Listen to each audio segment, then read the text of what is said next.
Kalau kalian melihat partai saya tidak benar atau partai yang lain tidak benar, ya bikin partaimu dong. Ayo kita tanding.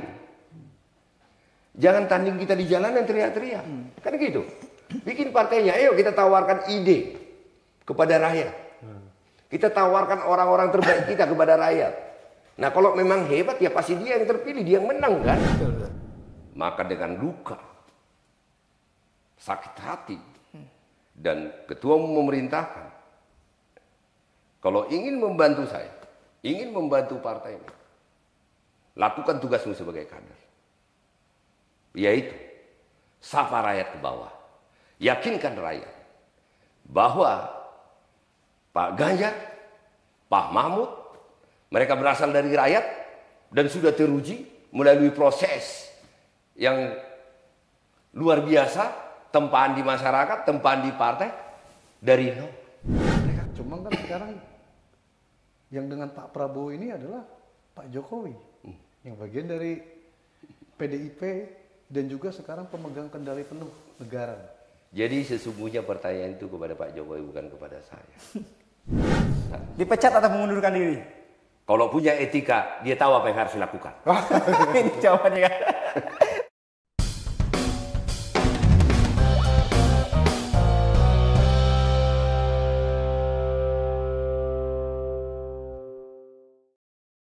Halo Sobat Rakyat Merdeka, berjumpa lagi dengan kami di podcast Ngegas di Rakyat Merdeka bersama saya Ujang Sunda dan rekan saya Siswanto.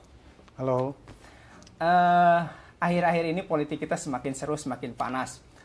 Yang terbaru adalah soal sikap dari Pak Jokowi dan juga Gibran Rakabuming Raka. Kita tahu, Sis, bahwa Pak Jokowi itu kan dari awal itu kan dari PDIP. Dari Solo 2 periode PDIP. Terus juga Jakarta, PDIP, kemudian Presiden 2 periode PDIP. Tetapi sekarang mendukung Gibran, merestui Gibran untuk menjadi cawapres Pak Prabowo. Ini kayaknya seru kalau kita bicara tentang ini dengan PDIP. Dan yang menarik juga Gibran maju masih ber-KTA PDIP. Itu yang menarik sampai sekarang. Gitu. Cuma yang ditunggu-tunggu publik sebenarnya, ini kan PDIP yang 7 kali bahasanya Adian Apitupulu itu memenangkan Jokowi. Betul.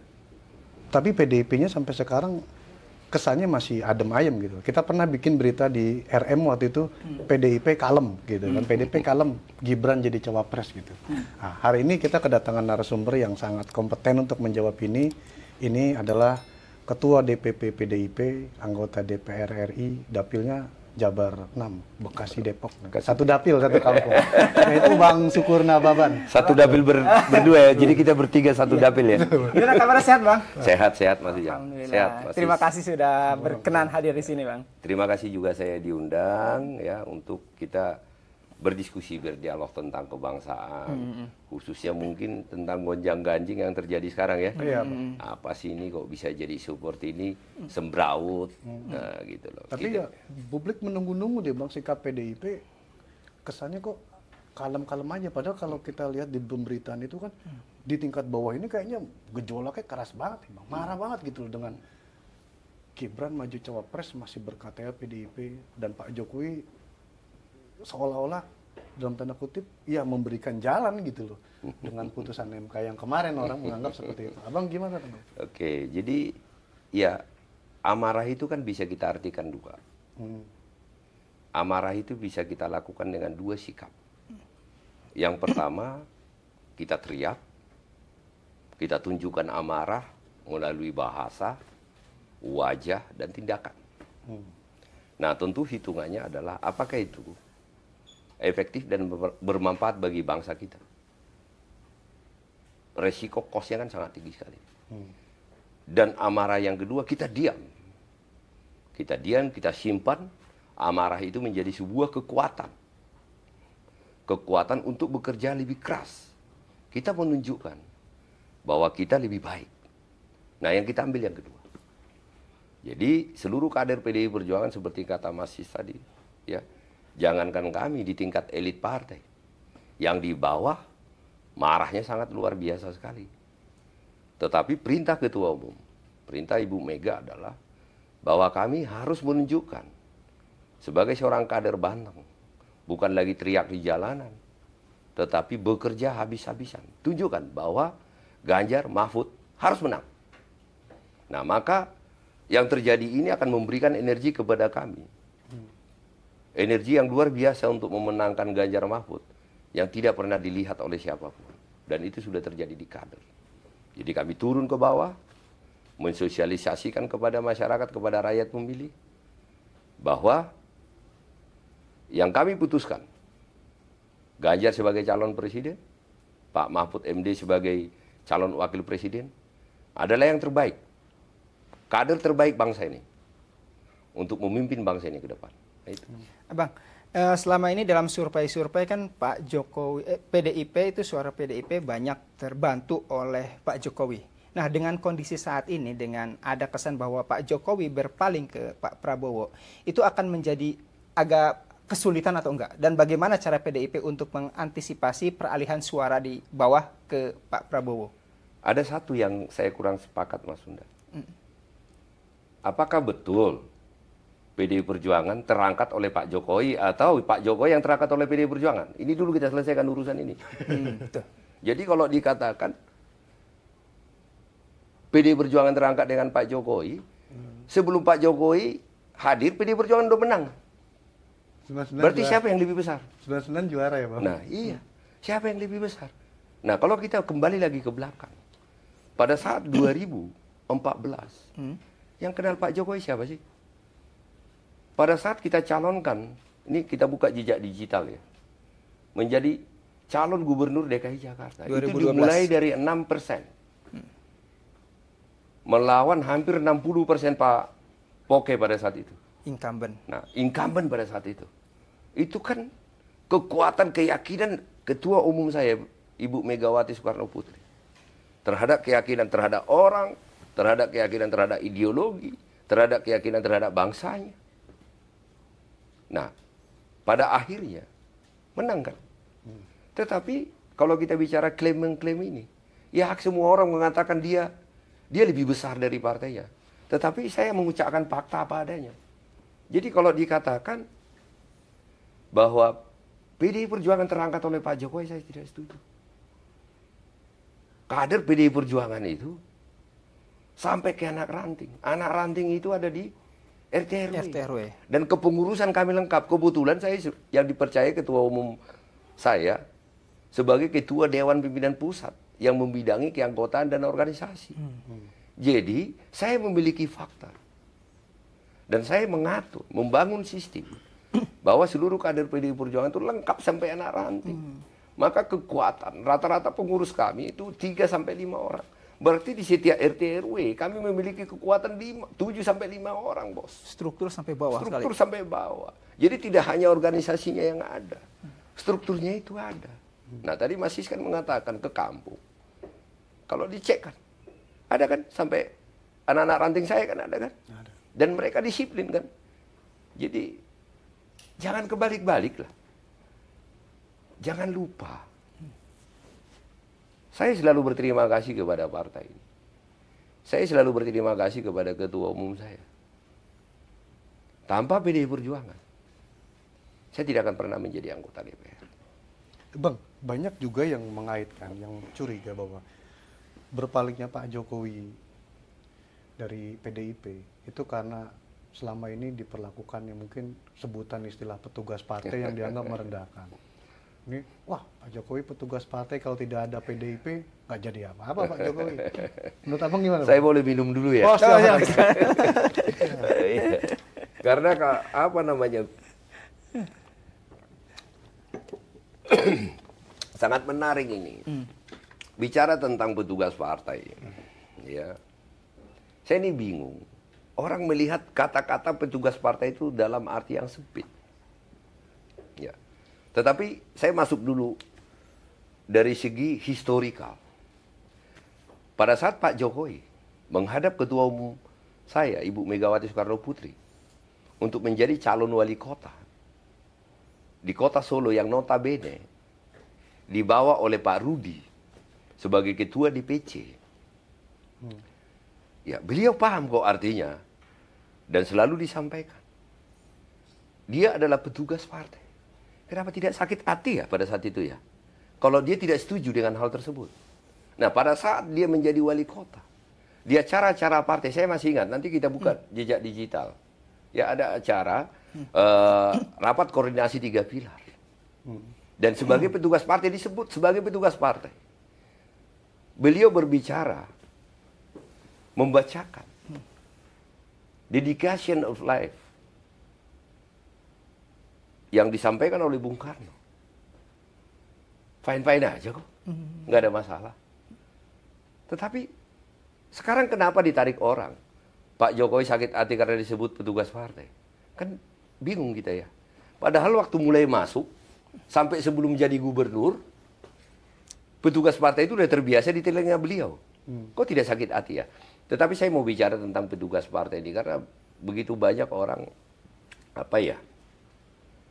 memahami dalam arti sempit. Nah, partai itu kan bukan organisasi alien. Partai itu kan dibangun oleh rakyat. Jadi partai itu tidak dibangun oleh elit. Partai itu dibangun dari rakyat. Dan anggota partai itu adalah rakyat. Tadi sebelum kita mulai podcast itu kan masih bilang saya pulang kampung. Nah, ketemu dengan teman-temannya Masis. Yang mereka itu adalah rakyat. Dan kebetulan menjadi anggota partai. Jadi kan saya mau menyampaikan bahwa partai itu adalah dibentuk, dibangun oleh rakyat Indonesia yang memiliki pemikiran yang sama, ideologi yang sama, tujuan yang sama, bagaimana negara ini diatur. Nah, jadi kalau kita bicara PDI Perjuangan, maka seluruh kader PDI Perjuangan, mulai dari ketua umum, saya sebagai ketua DPP, sampai ke anak ranting kami. Nah, tentu kami memiliki tujuan yang sama, ideologi yang sama. Yang itu apa? Tentang Indonesia. NKRI itu harga mati, itu final. Kita tidak boleh lagi berbicara tentang suku. Kita tidak boleh lagi berbicara tentang agama. Bahwa siapapun warga negara Republik ini berhak untuk hidup, berhak untuk bekerja di seluruh wilayah Indonesia. Ini sudah final. Nah, yang kedua, kita bicara tentang tujuan berbangsa dan bernegara. Maka kita bicara, PDI Perjuangan bicara tentang Trisakti. Nah, di Trisakti itu, di poin yang pertama, ya, nah, jelas ya, berdaulat. Itu berdaulat tuh. Berdaulat secara ekonomi, berdaulat secara budaya, berdaulat secara politik. Inilah tujuan kami. Inilah tujuan partai. Bagaimana Indonesia ini akan dibangun? Berarti berdaulat secara ekonomi. Artinya bukan sebuah konglomerasi. Tetapi adalah rakyat Indonesia. Berarti kita bicara orang per orang. Bahwa rakyat Indonesia itu harus memiliki kemampuan untuk hidup. Maka mereka harus memiliki pekerjaan. Mereka harus memiliki usaha. Agar mereka bisa mandiri secara ekonomi. Maka tujuan PDI Perjuangan di dalam membangun bangsa ini adalah menciptakan lapangan kerja sebanyak mungkin. Agar rakyat Indonesia memiliki pekerjaan untuk bisa hidup. Kan begitu. Nah, yang kedua, berkebudayaan. Nah, saya selalu mengajarkan pada saat saya punya kesempatan turun ke bawah kepada kader-kader PDI Perjuangan, saya katakan, saya bangga menjadi orang Batak. Tentu kita semua bangga menjadi orang Jawa, bangga menjadi orang Sunda, bangga menjadi orang Papua, bangga menjadi orang Aceh. Dan kita harus bangun budaya kita itu, agar kita jangan kehilangan keindonesiaan kita. Tetapi kita bangga menjadi Indonesia. Jadi suku yang berbeda-beda ini, agama yang berbeda-beda ini, tidak boleh membuat kita cabik-cabikan. Maka di dalam kepengurusan PDI Perjuangan periode 2019-2024 untuk mewujudkan berdaulat secara kebudayaan itu dan bangga menjadi orang Indonesia itu, kami dibuat lagi nomenklatur baru, yaitu Badan Kebudayaan Nasional. Nah, artinya apa yang saya sampaikan? NKRI, ya, Bhinneka Tunggal Ika. Dan tujuan berbangsa dan bernegara tadi yang saya sebut dengan Trisakti itu. Itulah tujuan partai ini. Maka di partai ini, kami dibagi 3 kelompok. Sama seperti kita ini sekarang podcast. Mas Ujang, Mas Sis kan punya tugas masing-masing ini. Nah, sekarang mewawancarai saya, kita berdiskusi. Tetapi ada yang di belakang kamera, yang pegang kamera. Kan punya tugas masing-masing kan semua. Nah, kami juga begitu. Memiliki tugas masing-masing. Ada yang di pengurus partai. Nah, maka tugasnya adalah membangun kepartaian. Ada yang di legislatif. Maka tugasnya adalah menjaga peraturan-peraturan dan membuat peraturan-peraturan yang berpihak kepada semua warga negara. Dan juga peraturan-peraturan daerah tersebut dan termasuk undang-undang harus menstimulasi dari kemandirian ekonomi yang saya sebut tadi. Nah, pilihan yang ketiga adalah eksekutif yang mengeksekusi seluruh anggaran-anggaran dan program-program, apakah itu APBD sampai APBN, untuk mewujudkan tujuan yang trisakti tadi. Nah, maka yang namanya petugas partai, saya kader PDI Perjuangan, saya anggota partai. Maka tugas saya ditugaskan, kebetulan saya berada di dua pilar ini. Saya pengurus partai, sekaligus juga menjadi anggota Dewan DPR. Maka tugas saya ditugaskan oleh partai adalah memastikan bahwa tujuan partai NKRI itu harus terlaksana. Bang. Nah, berarti kan saya petugas partai. Jadi apa yang salah di situ? Jadi jangan dipikirkan, maksud saya, petugas partai itu dalam arti sempit seolah-olah memperkaya atau mencari uang untuk orang per orang. Maka tugas saya adalah melaksanakan seluruh ideologi partai, selesai. Jadi yang semua di PDIP itu, semua anggota PDIP itu petugas partai? Iya. Termasuk Ibu Mega? Termasuk Ibu Mega. Ibu Mega sebagai ketua umum, maka tugas beliau adalah memastikan sebagai ketua umum menjaga seluruh kader partai. Harus fokus. Dan tidak boleh lari dari tujuan. Menjaga NKRI dan memastikan bahwa trisakti itu harus dilaksanakan 3 pilar partai. Jadi konotasi petugas partai yang ada di masyarakat dengan di PDIP itu berbeda ya Bang ya? Di PDIP itu mulia petugas partai itu konotasinya. Loh iya, petugas partai itu adalah melaksanakan tujuan partai, Mas. Melaksanakan tujuan partai, jadi bukan untuk memperkaya partai. Partai itu kan punya tujuan. Saya masuk PDI Perjuangan karena partai itu punya tujuan untuk membangun bangsa saya. Yang saya yakini adalah untuk membantu bangsa saya. Maka saya harus masuk partai politik. Karena partai politik itu, PDI Perjuangan memiliki ideologi yang sama dengan saya. Maka tentu saja saya bangga menjadi PDI Perjuangan, saya bangga menjadi anggota partai. Karena saya bisa membangun bangsa saya lebih efektif dan lebih efisien. Bang, tapi kalau ada yang pemikiran begini Bang. Loh, presiden ketika dipilih itu adalah milik rakyat, bukan lagi milik partai. Dulu kita memilih presiden juga pun tidak otomatis juga memilih partainya. Gitu. Kalau ada pemikiran seperti itu gimana? Artinya, maksud saya jangan sempit. Yang mengusulkan itu adalah partai. Mengusulkan kepada rakyat. Maka rakyat memilih dia. Nah, kalau tidak ada partai kan tidak bisa. Nah, rakyat mengusulkan bahwa ini adalah kader kami yang terbaik untuk membangun rakyat ini. Kan itu. Nah, kalau tidak ada PDI Perjuangan, emang bisa dipilih. Itu kan tidak boleh dilepas. Jangan karena sudah seolah-olah udah terpilih, dilepas semua baju. Sama Mas, sekarang kita wawancara di sini. Ini Mas berdua ini kan karyawan atau petugas daripada rakyat merdeka. Kan begitu. Nah, tinggal saya dipanggil kan. Waktu saya ditelepon untuk podcast ini. Nah, yang masuk ke saya itu namanya Pak Siswanto. Nah, tetapi saya tahu Pak Siswanto itu adalah karyawan rakyat merdeka. Kan itu. Jadi sama, apa bedanya? Jadi jangan dipelintir. Saya pernah diskusi dengan salah satu profesor. Saya tanya, apa yang salah dengan itu loh? Saya ini di organisasi, semua organisasi punya anggaran dasar rumah tangga dan tujuan nggak Mas? Maka seluruh orang yang ada di organisasi itu harus bekerja keras mewujudkan tujuan organisasi itu. Betul. Jadi yang salah dengan itu apa? Jadi jangan diartikan dengan pemikiran yang sangat-sangat sempit. Jadi apalagi bicara partai, banyak sekali kan orang berpendapat ini partai tidak penting. Saya tidak mengatakan bahwa semua partai politik itu sudah sempurna. Termasuk kami juga belum tentu sempurna.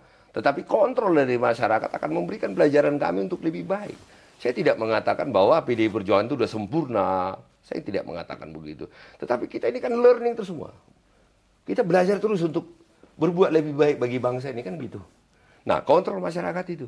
Jadi kalau misalnya dikatakan tidak penting partai itu, nggak benar, malah mengganggu. Nah sekarang, kalau untuk jabatan-jabatan publik, kita bicara dulu. Saya nggak kebayang saya. Semua orang punya keinginan menjadi anggota DPR. Ada 250 juta rakyat Indonesia. Jadi semua nanti mendaftar. Gimana caranya? Berarti kan harus ada sebuah kekuatan, ada sebuah organisasi yang kita sebut dengan partai politik sesuai dengan undang-undang. Yang mengumpulkan kader-kader yang sesuai dengan ideologi partai itu. Maka itu diserahkan kepada rakyat. Rakyat memilih atau tidak. Tetapi mereka tidak boleh dilepas. Mereka tidak boleh terlepas dari partai politik itu sendiri. Kan begitu. Tidak bisa sendirian kan. Nah, kita bicara tentang pilpres, pilkada. Bisa kebayang nggak mas? Kalau tidak ada satu organisasi yang mengorganisir.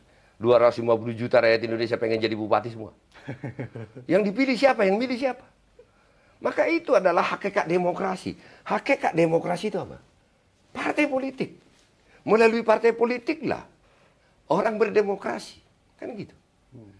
Jadi makanya apa sih yang membedakan setiap partai politik itu? Ideologi dan tujuannya. Kan itu yang membedakan. Jadi dari partai-partai politik yang lain, dan tentu bagi saya berpartai itu bukan sekedar kekuasaan. Bagi saya ya, saya tidak tahu yang lain ya. Bagi saya, masuk menjadi anggota PDI Perjuangan dan berpartai, itu adalah untuk memperjuangkan bangsa saya. Kenapa PDI Perjuangan? Kenapa tidak partai lain? Karena PDI Perjuangan lah yang sesuai dengan apa yang saya yakini dan saya pahami. Jadi bagi saya, berpartai itu bukan untuk mencari kekuasaan menjadi anggota DPR. Tidak sesimpel itu. Jadi jangan dimentahkan Mas Ujang, Mas Sis, bahwa partai itu tidak benar. Oke, ini kan terus belajar. Kami di PDI Perjuangan, kaderisasi berjalan berjenjang. Nah, saya sampaikan kepada teman-teman yang menganggap partai itu tidak penting. Ayo dong, kalau kalian melihat partai saya tidak benar, atau partai yang lain tidak benar, ya bikin partaimu dong, ayo kita tanding. Jangan tanding kita di jalanan teriak-teriak. Kan gitu. Bikin partainya, ayo kita tawarkan ide kepada rakyat. Kita tawarkan orang-orang terbaik kita kepada rakyat. Nah kalau memang hebat ya pasti dia yang terpilih, dia yang menang kan. Betul. Jadi kalau teriak-teriak tidak penting. Jadi caranya bagaimana menjadi anggota DPR? Caranya bagaimana? Kan harus paham apa sih hakikat demokrasi itu. Jadi itu yang saya pahami. Jadi saya berharap melalui podcast ini menjadi pelajaran besar. Terima kasih kepada Rakyat Merdeka ya, Mas Ujang, Mas Sis yang mengundang saya. Sehingga saya bisa punya kesempatan menjelaskan apa sih namanya petugas partai itu. Jadi saya bangga. Kalau bicara tentang Pak Jokowi dari awal dia masuk PDI Perjuangan, ya dia tahu kok dia petugas partai. Makanya pada saat kami konsolidasi 3 pilar, Ketua Umum saya Ibu Megawati selalu mengatakan, saya pilih kamu untuk untuk menjadi calon PDI Perjuangan, untuk menjadi calon kepala daerah, dan rakyat memilih kamu. Maka kamu mempertanggungjawabkan itu kepada rakyat dengan mewujudkan ideologi kepartaian. Nggak pernah dia bilang kumpulin duit, nggak pernah 1 perak pun diminta sama kami. Ya bayangkan saja kalau diminta dari caleg-caleg atau apa, waduh. Saya tahu ketua umum saya. Jadi saya tidak pernah dimintain duit, 1 kader pun, saya ketua DPP bidang keanggotaan organisasi, 1 kader pun calon kepala daerah tidak pernah kami peras, tidak pernah kami minta. Jadi kalau dibilang tidak ada mahar, tidak ada mahar, sebelum orang bicara tidak ada mahar, PDI Perjuangan tidak ada mahar. Jadi ada yang mengatakan, oh kok tidak ada mahar? Kok ditanya keuangan kita? Masa partai yang menanggung baleho dia sih? Dia yang menjadi kepala daerah? Ya kan untuk kepentingannya, baleho dia, sosialisasi dia. Tetapi mahar itu kan kalau ada bayaran kepada partai. Tetapi untuk kepentingan dia sosialisasi agar terpilih, apakah itu mahar masih? Itu kan kepentingan dia. Bukan untuk partai memperkaya partai. Nah tetapi satu hal yang tidak mereka pahami adalah, apakah kader-kader kami, kader-kader saya, anak ranting PAC, DPC, DPD, dan DPP yang turun untuk membantu dibayar? Enggak. Kami pakai uang sendiri. Kami mandiri, kami terbiasa diajarkan ketua umum saya untuk bergotong royong. Jadi di PDI Perjuangan itu tidak ada. Nanti coba dicek deh kepala daerah kami. Nah, saya bertanggung jawab ini karena salah satu pada saat fit and proper test sebelum kepada ketua umum memutuskan. Saya sebagai ketua DPP bidang keanggotaan organisasi, fungsi saya juga untuk melakukan seleksi. Jadi saya tahu persis. Jadi saya bukan mengatakan katanya. Saya tahu persis bahwa tidak ada mahar di PDI Perjuangan itu. Jadi tidak ada bayaran. Tetapi kami harus memastikan jangan sampai dia tidak punya modal untuk sosialisasi. Nah, kadang kami kalau untuk saksi kita bantu, gitu loh. Jadi nggak ada salah dengan itu. Bang, beralih ke Pilpres, Bang. Sekarang kan sudah 3 pasang nih, sudah mendaftar ke KPU, sebentar lagi akan ditetapkan.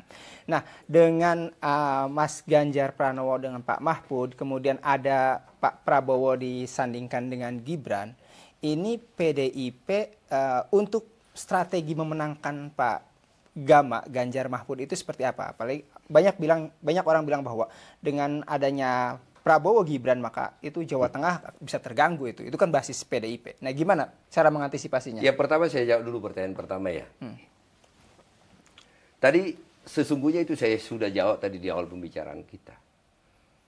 Maka dengan luka, sakit hati, dan ketua memerintahkan, kalau ingin membantu saya, ingin membantu partai ini, lakukan tugasmu sebagai kader.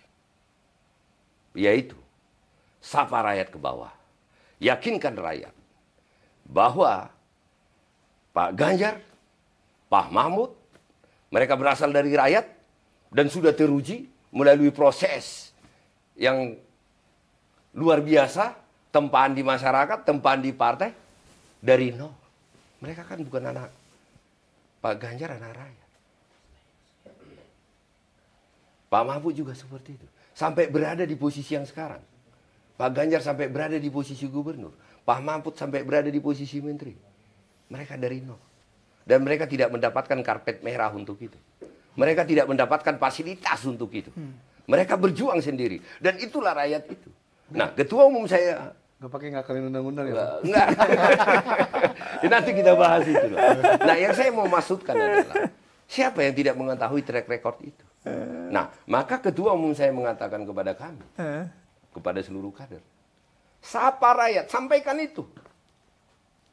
Dan saya tahulah di dalam hati nurani rakyat, kalau dilihat seluruh calon ini, kalau tidak ada hal-hal lain yang force majeure, ya, siapa sih yang tidak tahu Ganjar? Siapa sih yang tidak mengenal Pak Mahfud? Yang begitu berani, apalagi urusan hukum dan macam-macam. Reputasinya. Rakyat pasti setuju dengan pilihan ketua umum saya. Nah, tinggal mudah-mudahan kami bisa memenangkan presiden pada Februari 2024. Nah, strateginya adalah turun ke bawah. Yakinkan rakyat bahwa ini adalah warga negara terbaik untuk bisa memimpin rakyat ke depan. Bisa memimpin Indonesia ke depan. Nah, ya kalau misalnya dikatakan tadi, ya calon yang lain bisa mengurus Jawa Tengah. Apa enggak sebaliknya? Satu pertanyaan Mas Ujang, Mas Is. Saya balik bertanya ini. Apakah ke Mas Is atau ke Mas Ujang? Atau apakah nanti yang mendengarkan podcast kita ini? Etika norma yang terjadi sekarang, apakah itu bisa diterima akal sehat dan diterima nurani rakyat Indonesia? Saya pikir sangat sulit untuk menerima itu. Norma, akal sehat, etika, itu sangat sulit. Nah, maka kalau dikatakan ini akan mengurus Jawa Tengah, kalau saya bilang kebanyakan mimpi itu. Malah dengan terjadi seperti itu, saya yakin kami akan semakin kuat dan kokoh.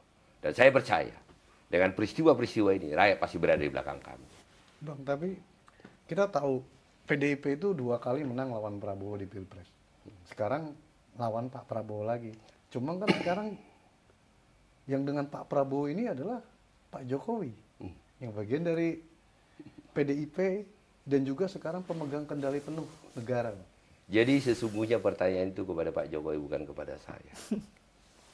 Dan jujur ya, Mas Sis, Mas Ujang, siapapun yang mendengarkan podcast kita ini, pada saat deklarasi itu terjadi, saya menonton di rumah saya. Tanpa terasa air mata saya menetes. Kenapa, Bang? Dan saya merasakan seluruh kesedihan, duka. Sekarang pun saya pakai baju hitam ini karena masih posisi berduka. Kenapa saya katakan saya sebagai warga negara meneteskan air mata melihat itu. Pada saat deklarasi mereka itu. Poin yang pertama adalah, saya lihat yang mendeklarasikan itu. Kebanyakan kelompok yang mengatakan, masih belum kering barangkali ludahnya ya. Dan bisa kita lihat di jejak digital. Pak Jokowi itu pelangak pelongo. Pak Jokowi itu PKI.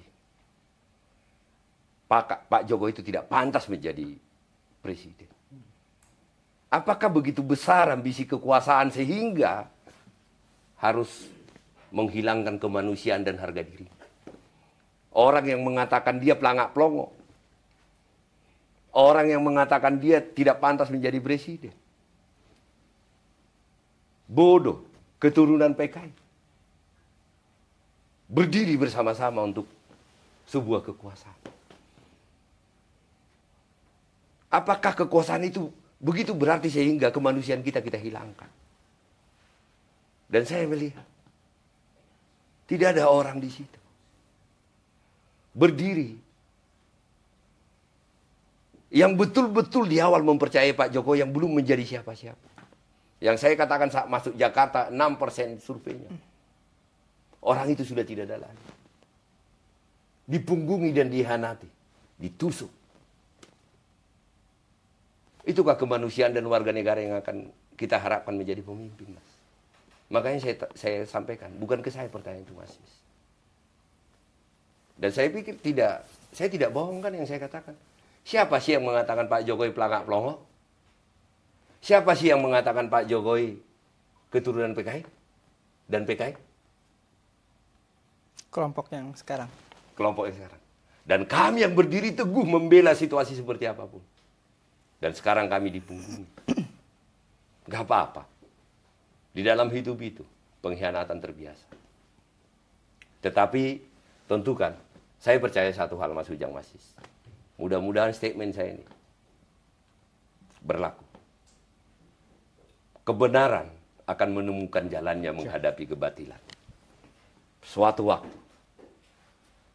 Bang, Bagaimana saya nggak meneteskan air mata melihat itu, Mas? Saya ingat betul persis. Saya ada di proses itu pada saat DKI. Saya ada di proses Pilpres itu. Saya tahu begitu pahit perjuangan kami. Dan begitu pahit yang saya hadapi 2019. Saya kebetulan di Bekasi dan Depok. Dan banyak korbannya. Saat itu ada 2 partai yang mencalonkan Pak Jokowi. Menteri. Saya ingat Menteri Pekerjaan Umum. Menteri Agama. Di dapil saya. Karena mengusung Pak Jokowi. Kalah, Mas. Dan saya beruntung saya bisa menang. Tetap menjadi anggota legislatif. Artinya seberat itu. Tetapi sekarang berdiri bersama. Jadi saya berharap nanti Pak Jokowi bisa diundang Rakyat Merdeka atau Gibran ya. Untuk bisa klarifikasi. Ada satu hal yang Mas Gibran ngomong. Saya harus sampaikan ini. Katanya saya culun. Kalau saya culun kenapa? Takut dengan saya. Bos, kami tidak takut dengan kau. Kami sangat sayang dengan bangsa ini. Yang kami takutkan jangan sampai. Bukan dengan kau takutnya. Jangan sampai untuk mendudukkan kau jadi wakil presiden. Norma etika dan undang-undang dilabrak. Chaos negara ini. Kita bicara bahwa calon wakil presiden itu mewakili kaula muda. Benarkah? Anak muda Indonesia itu adalah anak muda pejuang. Generasi muda Indonesia itu generasi pejuang. Yang tidak mendapatkan karpet merah. Masih banyak yang lebih punya potensi. Yang mereka kreatif. Dari nol bisa menjadi hebat. Jadi kalau menurut saya itu bukan representatif anak muda. Representatif anak usia iya. Untuk menjadi hebat sekarang, menjadi wali kota, bahkan jadi wakil presiden. Apakah karena prestasi atau karena karpet merah? Coba. Apakah itu mewakili anak muda Indonesia? Kalau bukan anak presiden nggak bakal bisa. Iya kan? Nah itu. Bukan saya yang ngomong loh. Kalau bukan anak presiden kan. Jadi berarti kan dipaksakan untuk mewakili. Oh ini generasi muda jangan dihambat. Udahlah, saya katakan, saya ini terlibat. Saya ada di pengambil keputusan, salah satu pengambil keputusan di PDI Perjuangan. Saya tahu ketua umum saya, selalu rindu anak-anak muda. Maka selalu mengatakan, berikan kesempatan kepada anak muda. Jadi jangan dikatakan kami tidak memberikan kesempatan kepada anak muda. Kalau kami tidak memberikan kesempatan kepada anak muda, dia tidak akan menjadi wali kota. Bobby tidak akan menjadi wali kota dan masih banyak anak muda yang lain.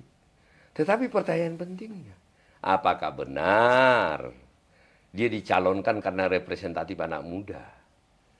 Kalau saya mengatakan ya, usianya muda ya. Tapi representatif anak muda Indonesia, no. Representatif anak muda Indonesia adalah pejuang. Yang inovatif. Yang kerja keras untuk menjadi hebat. Betul nggak Mas? Tadi kan Mas Sis mengatakan ya, kalau nggak jadi putra presiden tidak mungkin jadi wakil. Kita semua tahu itu. Masuk saya dengan mengetahui ini, membuka. Ini kan pelajaran politik. Makanya saya katakan, biasanya saya tidak mau diundang ke media, Mas. Saya salah satu ketua DPP PDI Perjuangan yang agak tertutup, Mas. Tapi saya tidak bisa. Saya disuruh diam. Ketua umum saya mengatakan kepada saya, semua bekerja keras. Perintah itu saya laksanakan. Untuk di Bekasi, Depok, saya sampai masuk ke RT RW semua. Tetapi untuk disuruh diam, saya nggak bisa lagi. Saya warga negara tetap. Dan saya marah sebagai kader PDI Perjuangan, apa yang terjadi. Berita yang pertama untuk turun memenangkan, saya fokus. Dan saya lakukan. Dengan kekuatan yang belum pernah saya kerjakan dan lakukan. Berarti kalau ditanya sekarang, berarti hubungan Bu Mega dengan Pak Jokowi itu gimana? Aku nggak tahu. Tetapi ketua umum saya dengan tegar dan senyum. Tetapi kalau bicara luka, Mas, saya tahu persis. Ya. Kalau bicara luka dan sakit hati, tetapi seperti apa rasa sakitnya aku nggak tahu. Tetapi saya tahu sebagai ibu saya pasti terluka, meringis, merintih, Mas. Karena saya tahu persis, Ibu Mega sangat menyayangi Pak Jokowi lebih daripada dan dianggap sebagai putranya. Pada saat orang tidak percaya, diangkat, digendong. Dan itu saya tahu persis. Nah, saya berpikir, saya mulai introspeksi. Jadi 2 minggu ini, Mas, saya mencoba menyendiri. Introspeksi. Ngelihat lagi ke belakang, apa sih sesungguhnya yang terjadi, kenapa sih elit bangsa kita jadi seperti ini. Mulai saya dapat garis benang merahnya. Saya runut. Sampai ke tingkat deklarasi itu. Oh, ini yang terjadi. Cuman satu pelajaran besar bagi saya. Apakah memang kita harus menjual harga diri kita? Masa depan anak-anak kita. Untuk rasa takut dan keinginan berkuasa. Saya tidak akan pernah menjual anak saya untuk rasa takut dan keinginan berkuasa. Bang, dan itu yang membuat saya hadir di podcast kita ini. Pertanyaan terakhir sebelum kita masuk ke game. Sempat ada wacana kemarin bahwa karena kadung sakit hati PDIP, ada wacana menteri-menterinya ini bakal ditarik kabinet. Apakah itu mungkin terjadi, Bang? Tentu ada yang menjadi ranah saya. Nah, ada yang bukan ranah saya. Tentu ranah itu adalah ranah ketua umum. Apakah menarik atau tetap mempertahankan. Tetapi saya percaya, saya kan dekat dan tahu persis. Sebelum marah aja saya udah tahu.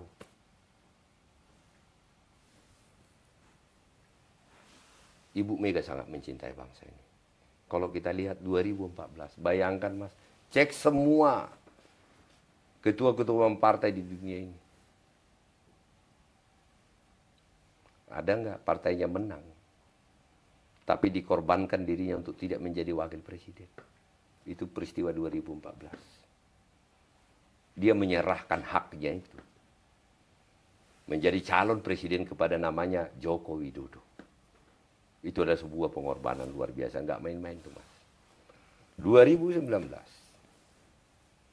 saya percaya Ibu Mega mencintai Mbak Puan, mencintai Mas Prananda sebagai putra-putrinya, dan Mas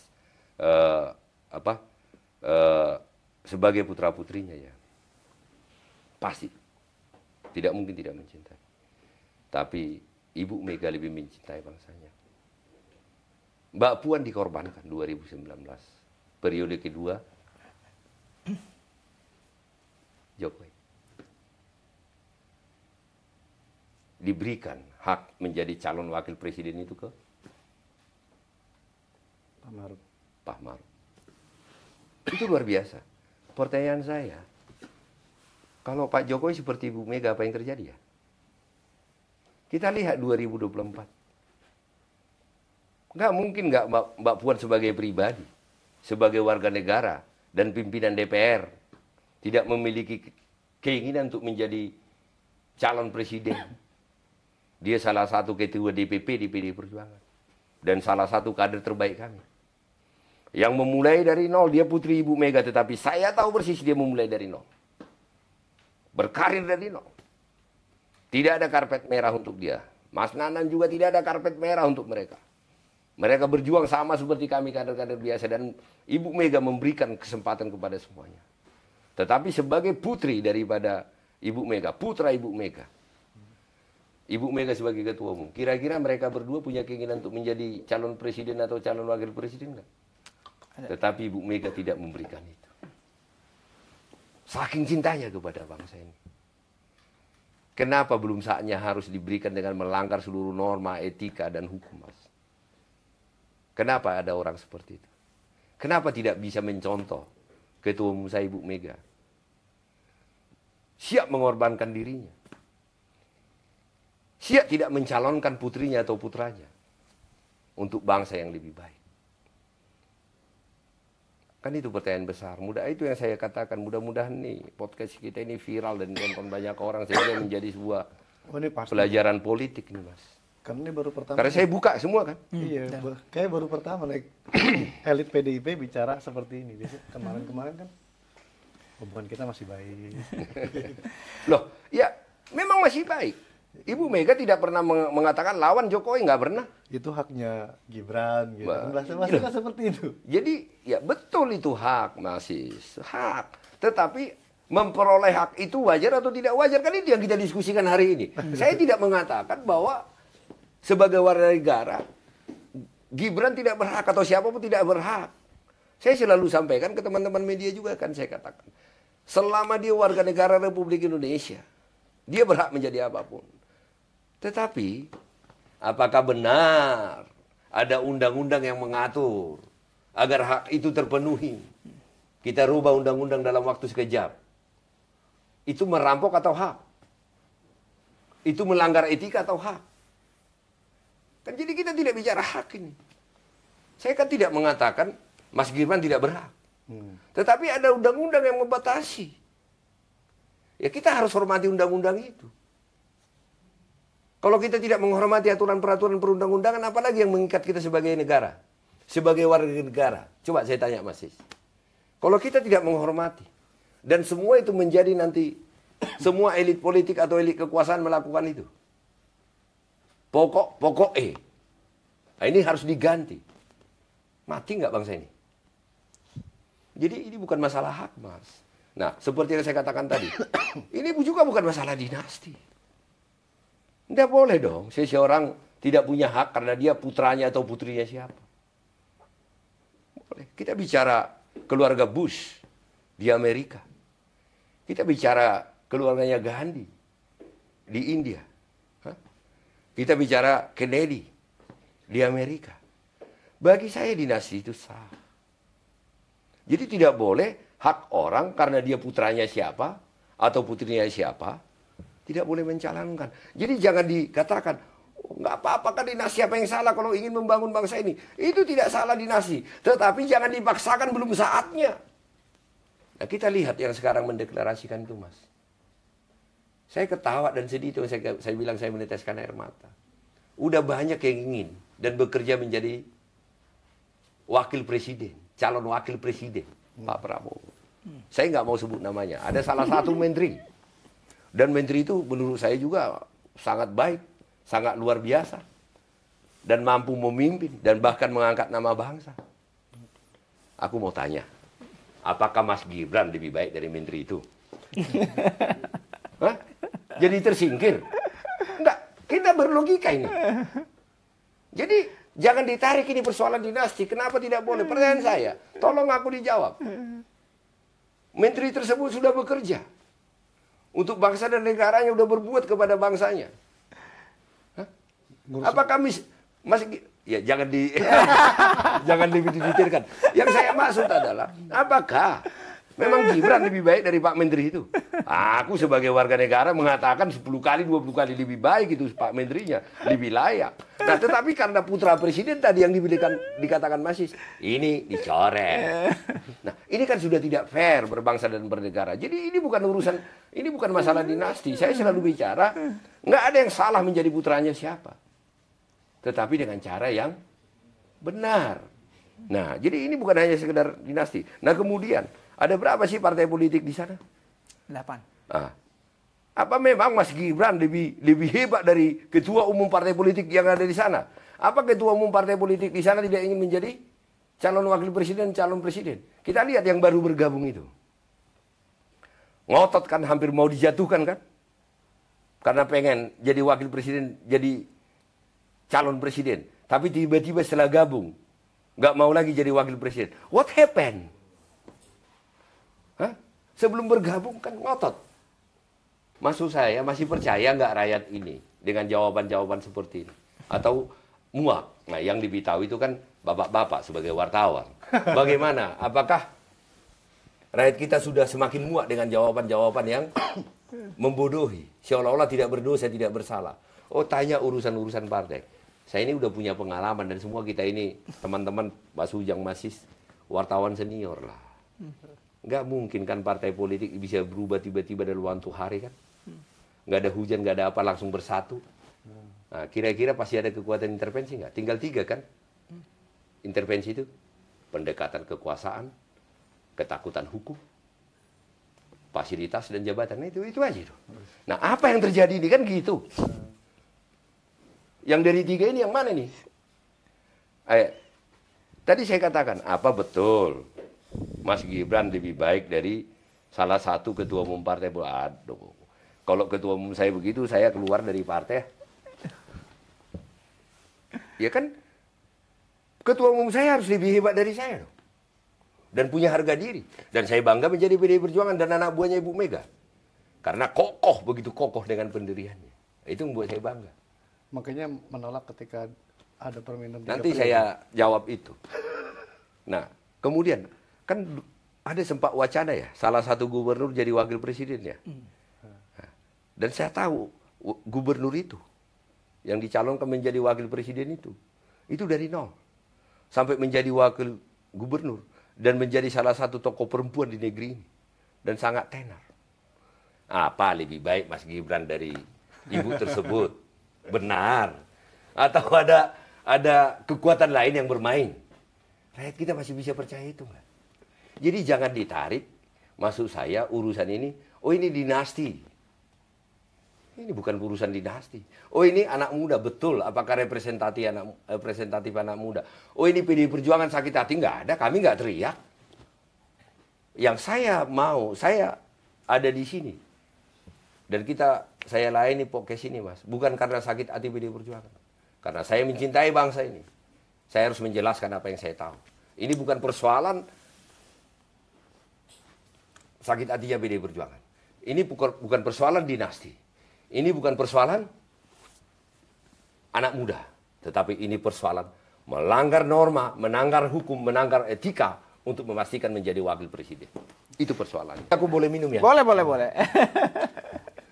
Jangan-jangan kebanyakan kubuka nih, kebanyakan bicara kan.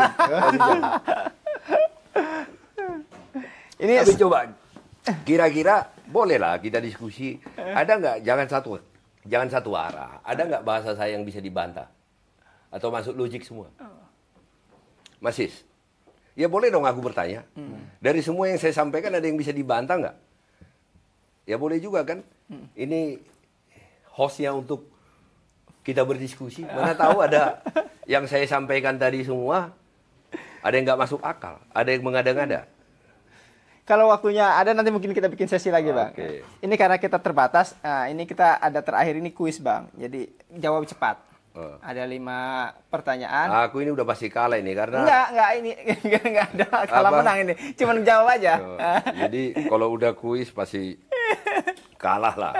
Karena udah kebanyakan pikiran, lelah untuk berjuang, lelah melihat situasi-situasi. Jadi Ini mengolah. bukan salah benar, bukan salah benar nih. Cuman ini aja. Oke, boleh. Seru-seruan. Pertama, 1 putaran atau 2 putaran? Saya mau ingin 1 putaran. Dan saya percaya melalui kekuatan kader kami, pasti 1 putaran. Mantap. Berat lawan Prabowo Gibran atau berat lawan Amin? Saya tidak memikirkan lawan saya. Saya memikirkan kami harus menang. Oke. Keluar dari kabinet atau dukung sampai tuntas? Itu bukan keputusan saya. Itu ranah ketua umum saya untuk mengambil keputusan. Dipecat atau mengundurkan diri?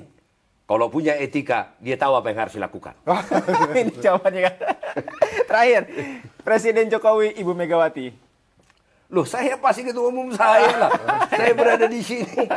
Beliau mendidik saya dari nol menjadi anggota DPR.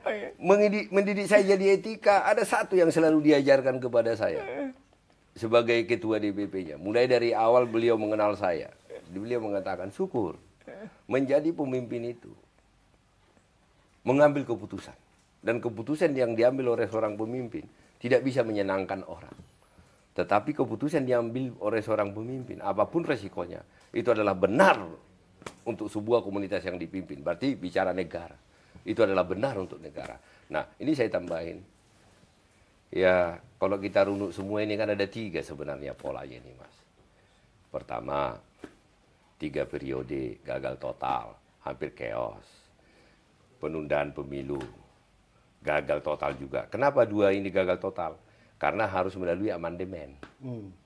Kan ini kan kalau kita lihat ini prosesnya. Untuk cengkraman kekuasaan ini. Kan itu kan? Isu 3 periode. Bahkan ada sampai menteri mengatakan kan sudah mengantongi keinginan rakyat Indonesia 270 juta. Gitu. Yang mendukung 3 periode. Nah, mahasiswa bergerak apa hampir chaos. Tetapi untuk meloloskan itu kan harus amandemen kan? Nah, karena itu tidak hanya di undang-undang, itu juga ada di undang-undang dasar. Nah, penundaan pemilu dan perpanjangan masa jabatan itu kan di undang-undang dasar juga, melalui amandemen. Nah, usia dan syarat menjadi calon wakil presiden dan calon presiden itu tidak perlu melalui amandemen, cukup di MK. Ya, jauh lebih mudah. Nah, tetapi satu loh yang saya lihat loh, ini sebagai gambaran kepada kita semua ya, Mas Ujang, Mas Sis ya. Saya nonton di televisi ya. Sebenarnya saya sudah malas. Tapi ya tiba-tiba ya muncul aja itu. Nah, karena istri saya kan sering nonton, pas saya lihat kan. Sebenarnya saya sudah muak malam. Saya ngelihat, loh, yang calon presiden siapa ya? Karena wakil presidennya sudah mengatakan saya. Dan calon presidennya manut. Di acara-acara deklarasi ngumpul itu. Saya. Lah, yang jadi presiden siapa ini? Masa wakil presiden mengatakan saya sudah membuat ini? Ya harusnya punya etika dong. Kami kek gitu loh. Atau setelah diskusi dengan calon presiden kan gitu.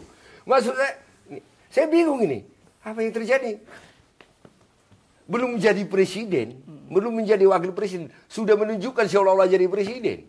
Nah, ini kan saya tidak tahu Apakah Mas Ujang nonton itu dan bisa melihat itu?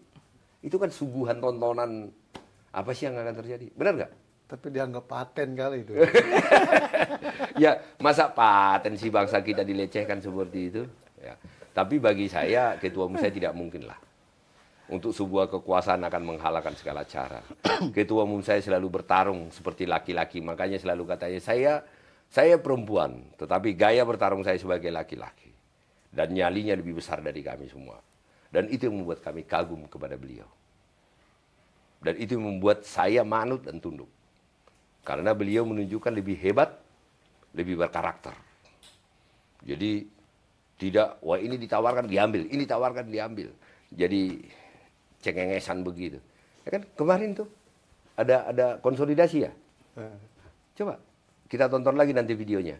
Mudah-mudahan ditonton orang ini podcast. Jadi ditonton video yang terjadi itu kan ada di YouTube banyak gitu. Nah, belum menjadi, dia kan cawapres. Tapi seolah-olah dia yang jadi capresnya. Nah, dan bersikap seperti presiden. Sudah presiden. Ah, gila nih. Sobat Rakyat Merdeka, itulah obrolan kami dengan Ketua DPP PDI Perjuangan. Makasih. Pak Syukur Nababan. Terima kasih. Obrolan yang sangat seru, tapi sayang karena kita dibatasi dengan waktu. Semoga obrolan kali ini dapat menjadi referensi Anda untuk menentukan pilihan-pilihan politik. Dan jangan lupa kepada Sobat Rakyat Merdeka untuk like and subscribe. Dan ramaikan kolom komentar terkait pernyataan dari narasumber tadi. Iya, yang penting kan kalau nggak setuju, dibilang nggak setuju, kasih alasannya. Itu kan banyak informasi menarik tadi yang disampaikan oleh Bang Syukur terkait dinamika politik, khususnya di internal PDIP Perjuangan. Dari saya sekian, terima kasih, salam. Merdeka. Merdeka. Terima kasih.